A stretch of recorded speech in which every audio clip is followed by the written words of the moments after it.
Hiện tại triệu chứng bệnh đậu mùa khỉ đang được theo dõi để làm rõ. Trước tiên, nguy cơ lây bệnh được xác định có thể là liên quan đến vấn đề giọt bắn ở đường hô hấp. Khi sống chung hay dùng chung đồ với người mắc bệnh đậu mùa khỉ, bạn cũng sẽ có nguy cơ mắc bệnh. Tuy nhiên, hiện tại những trường hợp được ghi nhận là mắc đậu mùa khỉ chủ yếu nằm ở trẻ em. Triệu chứng bệnh đậu mùa khỉ có thể nhận biết nếu bạn gặp một số biểu hiện như sốt cao, đau cơ, hạch bạch huyết, phát ban.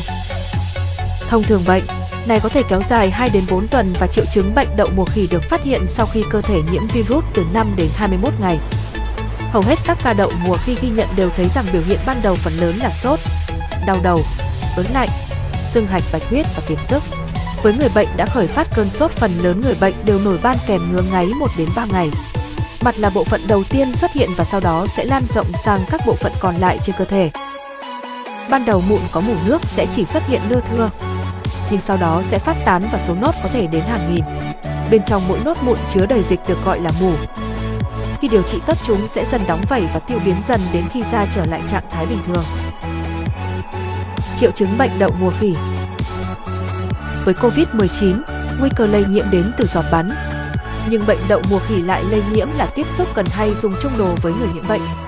Chính vì thế, bạn cần tránh sử dụng chung đồ cá nhân hay giường ngủ với người đang nhiễm bệnh để tránh bị truyền nhiễm.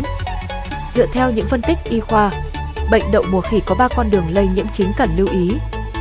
Lây nhiễm thông qua vết xước, vết cắn mà động vật cắn đã nhiễm virus. Người ăn thịt động vật và động vật bị ăn thịt đó đang nhiễm bệnh. Người tiếp xúc gần với người nhiễm bệnh đậu mùa khỉ. Triệu chứng bệnh đậu mùa khỉ cần 5 đến 21 ngày mới có thể nhìn thấy. Khi đó, da bắt đầu chịu tổn thương. Song song với tổn thương da là tổn thương đường hô hấp hay niêm mạc tại mắt, mũi, miệng. Đối với con người, bệnh này có thể lây qua giọt bắn nhưng khoảng cách là ngắn nên nếu không tiếp xúc gần sẽ không dẫn đến lây nhiễm cao. Bạn có thể dựa vào đó để ngăn ngừa nguy cơ lây nhiễm bệnh. Các tổ chức y tế vẫn đang nghiên cứu để tìm ra nguyên nhân đợt bùng phát dịch đậu mùa khỉ này. Theo tổ chức WHO, có 3 đặc điểm bất thường phổ biến được tìm thấy ở các triệu chứng bệnh đậu mùa khỉ. Bệnh nhân chưa đi đến khu vực được xác định có số ca mắc đậu mùa khỉ cao. Bệnh có nguy cơ khi thực hiện các dịch vụ chăm sóc sức khỏe, tình dục.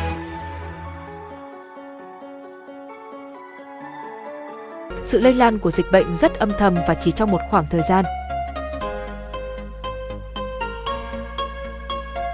Nguy cơ của bệnh đậu mùa khỉ. Tính đến nay, các bác sĩ ở trong và ngoài khu vực đang nghiên cứu về triệu chứng bệnh đậu mùa khỉ vẫn chưa hoàn toàn nắm rõ mức độ lây lan và sự nguy hiểm thực sự của căn bệnh này. Tuy nhiên, các chính sách y tế sau khi phát hiện vẫn đang tiếp tục đẩy mạnh không ngừng để có thể phòng ngừa và ngăn chặn nguy cơ mắc bệnh cho những người khỏe mạnh. Theo thông báo từ Tổ chức Y tế, chưa có giải pháp đặc trị nào dành cho bệnh đậu mùa khỉ. Cũng như chúng ta gặp không ít khó khăn khi tiến hành nghiên cứu về tốc độ lây lan hay biện pháp phòng ngừa hiệu quả. Hơn thế, con đường lây lan nguy hiểm được nghi ngờ là đường tình dục chứ không phải hệ hô hấp. Điều này đáng lo ngại vì nó ảnh hưởng với các cặp đôi đồng tính nhiều hơn. Về vaccine phòng ngừa, các bác sĩ vẫn trong quá trình nghiên cứu điều chế. Tuy nhiên, bệnh còn khá mới, chưa hoàn toàn có đủ dữ liệu thông tin nên chưa thể cho ra sản phẩm đảm bảo chính xác. Các vaccine sẽ tiếp tục được phân tích thêm và thí nghiệm để có nhiều dữ liệu phản ứng. Khi vaccine đảm bảo công hiệu lẫn an toàn, bác sĩ sẽ tiến hành sử dụng cho con người. Giải pháp phòng tránh bệnh đậu mùa khỉ. Hiện tại, phòng ngừa bệnh đậu mùa khỉ đang được sử dụng biện pháp cách ly đồng thời là tiến hành vệ sinh sạch sẽ. Vì các bác sĩ nghiên cứu cho rằng sau 2 đến 4 tuần người mắc bệnh sẽ giảm nhẹ triệu chứng và bắt đầu tự khỏi bệnh. Tuy nhiên, khi nhiễm bệnh, bạn vẫn khám bệnh và sử dụng thuốc chống virus theo chỉ định bác sĩ để ngăn chặn nguy hiểm của bệnh đậu mùa khỉ. Triệu chứng bệnh đậu mùa khỉ gây tổn thương nghiêm trọng trên da. Tuy bệnh còn mới nhưng bạn nên chú ý phòng ngừa theo chỉ định của Bộ Y tế để đảm bảo an toàn cho sức khỏe. Hãy bảo vệ sức khỏe của chính mình và những người xung quanh.